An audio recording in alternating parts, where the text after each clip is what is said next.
What up, HyperChange? Welcome to another episode. Today we're doing an update on Tesla's GridScale batteries in Australia. Just a couple days ago, I put out this episode, an exclusive scoop on HyperChange, that a bunch of batteries are being shipped to the Hornsdale Power Reserve, where Tesla had already installed the world's largest battery for a big expansion of that project. Well, that news has been confirmed, which is pretty awesome. Last night I saw, Bloomberg reported it, all these Australian newspapers were reporting it, that basically Neoen, I don't know how to say this, Neoen, the company who actually owns that wind farm, put out an official press release saying they're expanding the project with Tesla. So this is really exciting stuff. And now we have news that Tesla's, battery, world's largest battery, has performed so well, is actually saving customers about $50 million so far, that they want to expand it because it's just the positive ROI. But it's not about this tiny expansion of the Hornsdale Reserve. What is that? A $50 million project for Tesla? Okay, great.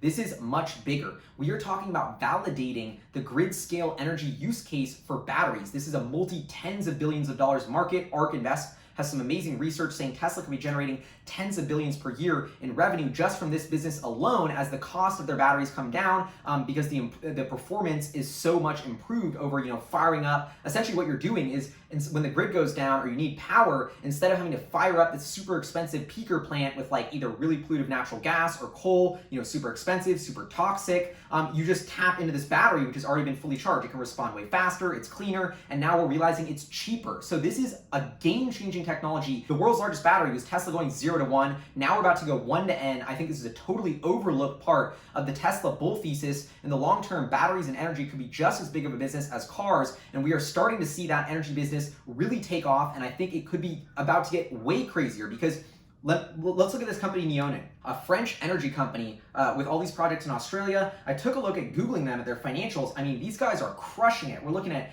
81 million revenue in 2016, 139 in 2017, 228 in 2018, profitability through the roof, 170 more million in EBITDA. Their balance sheet's up 42% year over year, $2.6 billion of assets. I looked at their Q3 report to dive in a little bit deeper. 2019 also showing strong revenue growth, up 26% through the first 3 quarters of this year. So we've got a really innovative, fast-growing energy utility company that's been partnering with Tesla on these batteries. So now I'm thinking, okay, Neoen, what is their next big thing? Do they have any other huge projects in the works? A quick Google will tell you, yes, they have this massive project, the Goyder South project, earmarked for Burra in the state's mid-north, will comprise 1,200 megawatts of wind, 600 megawatts of solar, and up to 900 megawatts of battery storage. The number of hours of storage is yet to be determined. So this new battery that they're building in Australia could be several times bigger than the world's largest battery. So the Goyder South project alone, just my super rough back of napkin math, says that this could be a $250, $300 million project for Tesla, or battery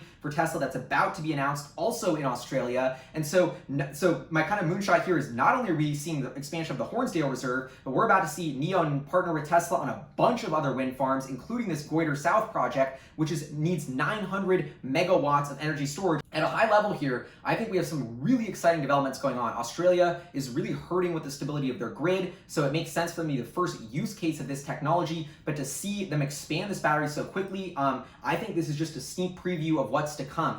We're talking about Tesla generating hundreds of millions of revenue in a country like Australia, which is awesome, but isn't that big in the grand scheme of things. Imagine if we port this technology over to China, into the US, into Canada. I think there's a tremendous opportunity for Tesla's GridScale energy storage, and it's actually getting off the ground. If we take a look at this energy revenue, it's sort of been stalling as solar deployments have dwindled, but batteries have been picking up the growth. And I think we're just getting started with this energy storage deployment growth, and that is going to lead to significant accelerated revenue growth in Tesla's energy business.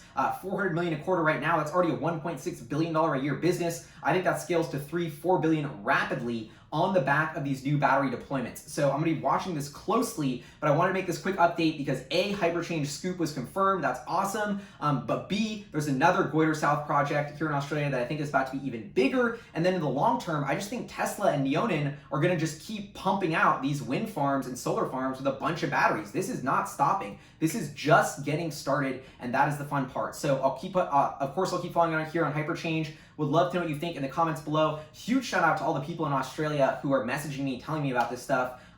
It's just amazing to see the amount of crowdsourced research we're getting. I mean, for HyperChange to put out a scoop, and then these Australian journals were HyperChange expects battery to get expanded, and then 2 days later, like, we got the news. We're 48 hours ahead of Bloomberg, 48 hours ahead of Neoen putting out the press release. Like, awesome stuff. Anyway, huge shout out to our Patreon supporters, producers. I'll see you guys next time.